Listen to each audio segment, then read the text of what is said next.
très compliqué. Pour moi, c'est pas complexe, mais c'est compliqué. Alors d'accord, maintenant tu es en forme, alors tu peux nous expliquer quelque chose là-dessus. Tu peux apporter des lumières là-dessus, sur la gauche et la droite.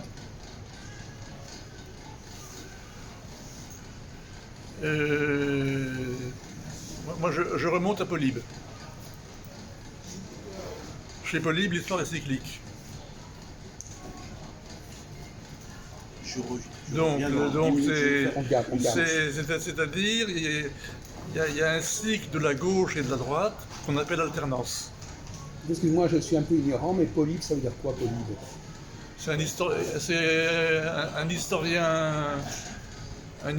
grec du 5e.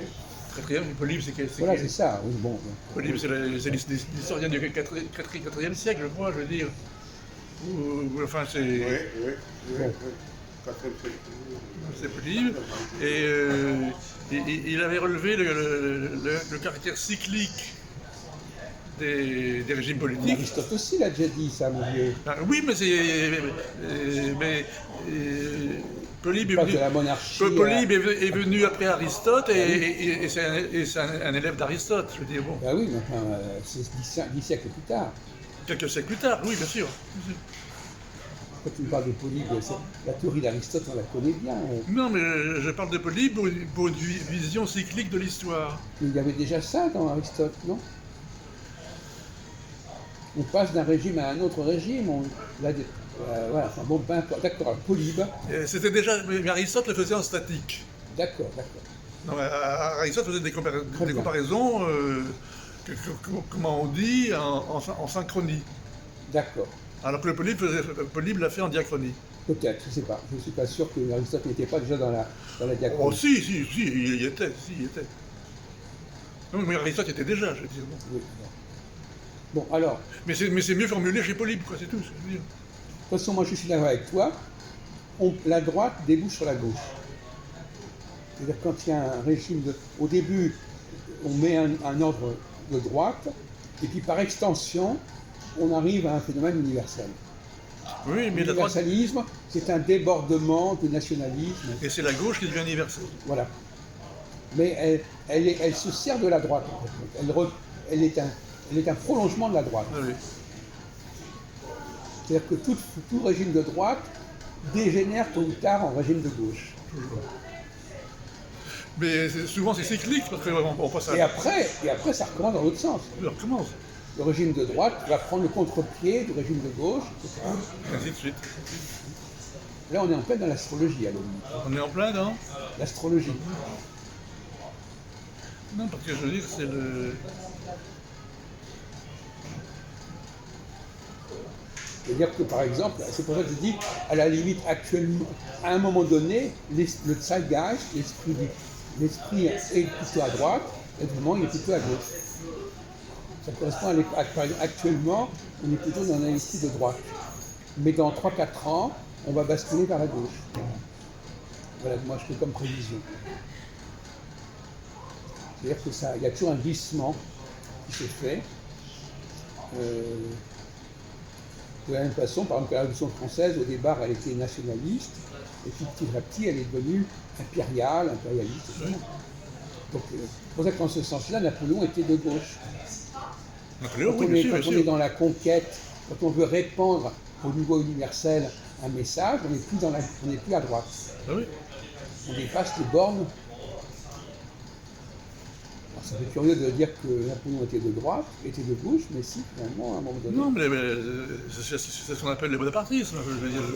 Oui, mais certains diront, par exemple, Zemmour, il dit qu'il est bonapartiste, sous-entendu, c'est de droite. Oui, mais Napoléon était bonapartiste.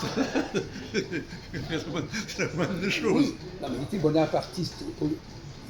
Dans sa prise de pouvoir, il était bonapartiste, mais la révolution déjà elle-même était déjà expansionniste. Elle avait déjà, de même que Hitler, par exemple, au départ, il ne pensait pas gagner toute l'Europe. Non, mais Hitler était très habile. Il a inventé le national-socialisme. Oui. C'est de gauche, le socialisme. Voilà. Non, mais politiquement, je veux dire, il était très doué.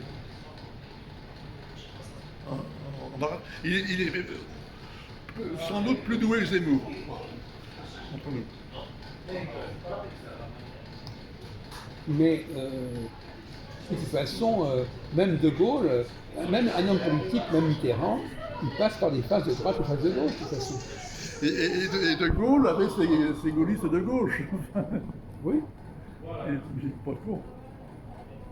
Oui, mais encore une fois, on retombe dans le même problème. Les gens emploient cette expression-là sans préciser de quoi il s'agit. Mais oui. Être à gauche, c'est refuser toute différence objective. C'est-à-dire que toutes les différences peuvent être abolies. Et ce que je peux dire, qualifier les gens de gauche ou de droite, ça peut être insultant.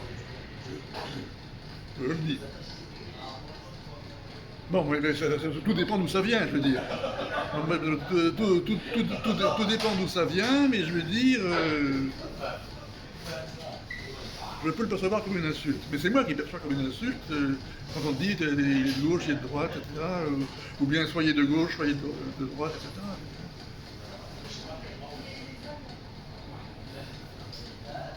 Moi, je pense que si on savait exactement de quoi on parlait, ça serait mieux. Parce qu'à ce moment-là, on dirait, voilà, il y a un temps pour la gauche et un temps pour la droite. Voilà, donc à ce moment-là, voilà, il y a un temps, quand tu parlais de diachronie, ben voilà, il y a une diachronie. Il y a un moment où c'est la droite, et puis après on passe à la gauche, et puis après on revient à la droite. Voilà. Comme ça, tout le monde est content, tout le monde a son je reviens à Jérémie 31-31, c'est-à-dire que la gauche et la droite en France, les gens, ils sont tellement imprégnés des idées de gauche et de droite, alors les uns sont imprégnés par la gauche, les autres imprégnés par la droite, il y a une telle imprégnation que ça fait penser à Jérémie 31-31.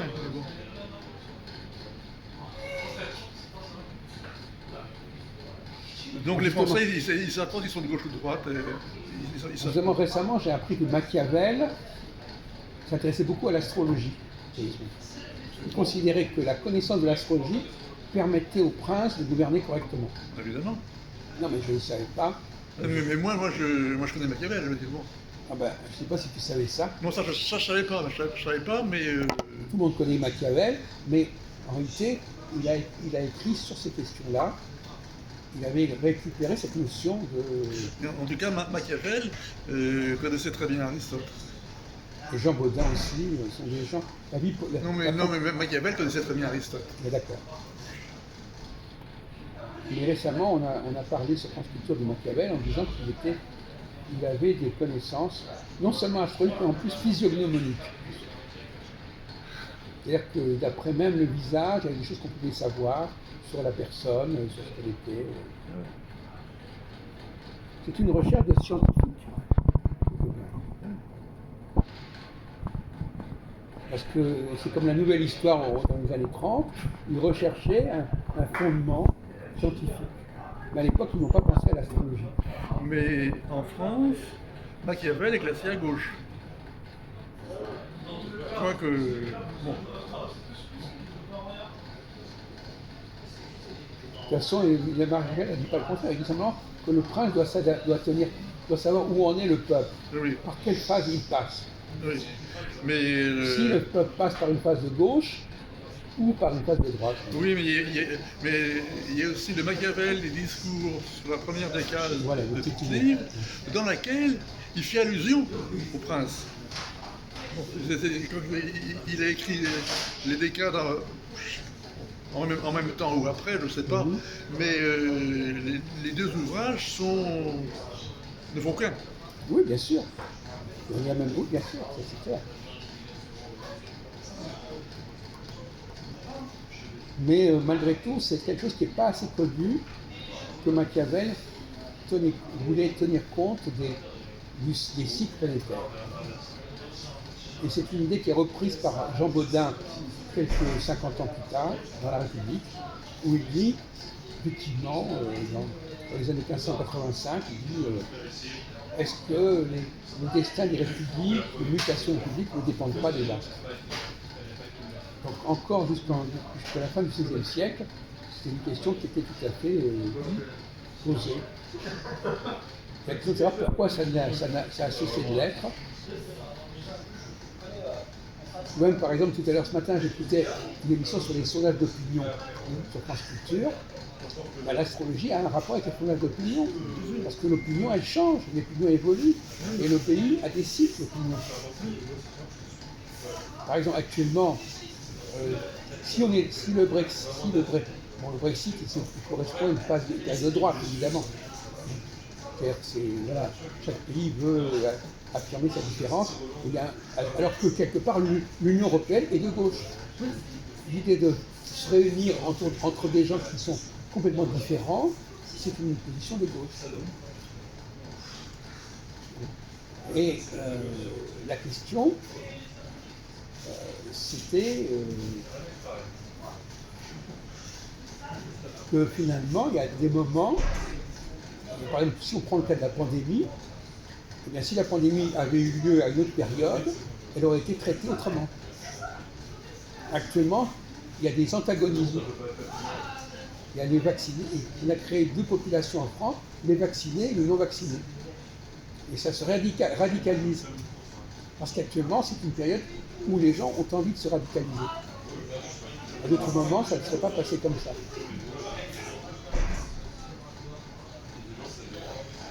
Alors se radicaliser, c'est de gauche ou de droite? Pardon? Se radicaliser, c'est de gauche ou de droite? C'est autre chose? Non. La radicalisation, quelque part, c'est plutôt un phénomène de droite. C'est-à-dire que chacun tient à sa différence.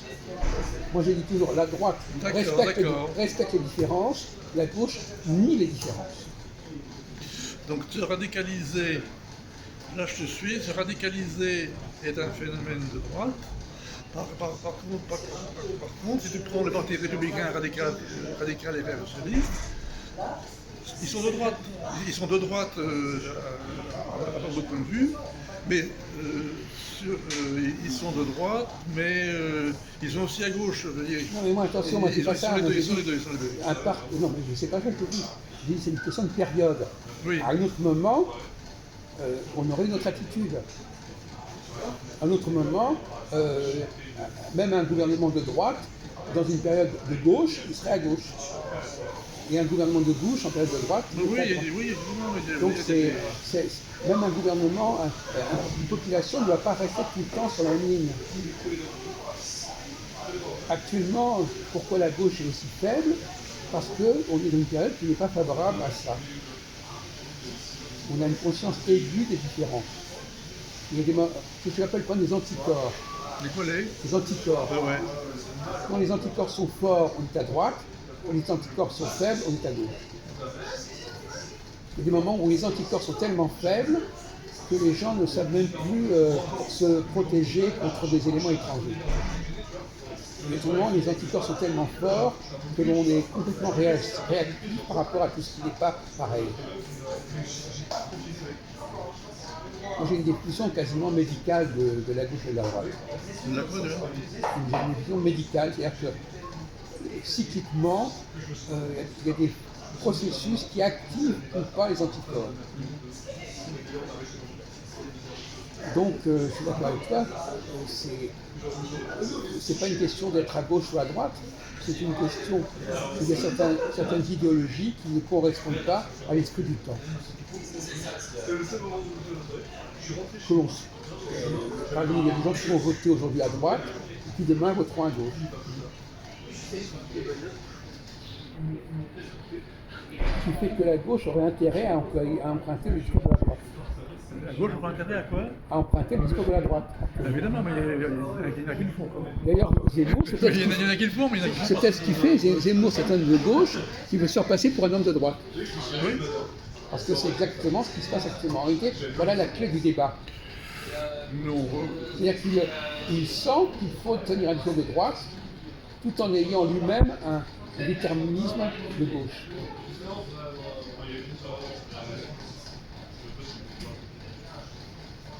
Inversement, quelqu'un qui est à droite, à un moment donné, va être obligé de tenir un discours de gauche.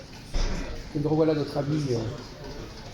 Mais on ne peut jamais tromper que les gens qui demandent à être trompés. Non. Oui, mais enfin en même temps, il y a des moments où on a envie d'entendre certains discours. Et oui. Donc, Voilà, donc on a résolu le problème de Zemmour. En réalité, comme on est dans une période qui est plutôt à droite, il est obligé de se présenter comme à droite. Si on est dans une période plutôt à gauche, il chercherait en lui-même d'autres facteurs qui vont à côté. Chacun peut, il a des éléments dans un sens et dans l'autre. Selon les situations, c'est plutôt le côté gauche qui va sortir. Actuellement, il veut sortir le côté droit parce qu'il sent instinctivement que c'est à droite. À d'autres moments, il va jouer sa carte de gauche. Moi, je suis un étranger, je suis un Algérien, je suis ceci, je suis cela. Voilà. Donc, c'est différentes facettes qui restent actuellement. Ah, il fallait le faire, hein. Résoudre le problème.